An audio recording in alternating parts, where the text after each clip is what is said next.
Арнайы операция барысында Алматы және Астана қалаларында ауыр жемқорлық қылмыс жасаған үшін Қаржы министрлігі басқармасының басшылары әшкерленді.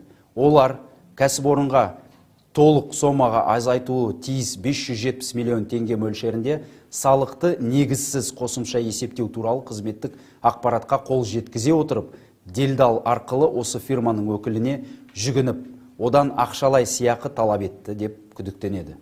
Алдағы уақытта аталған мәселені шешу сылтауымен 68 миллион теңге сомасында ақшалай қаражат алу үстінде Қаржы министрлігінің лауазымды адамдары мен делдал әшкерленген. Соттың санкциясымен күдіктілер электронды бақылау құралдарын қолдана отырып, үй қамағына алынды. Ведомствоның басқа лауазымды адамдарының қылмыстық құқық бұзушылыққа қатысы бар жоғы тексерілуде. Тергеу жалғасуда.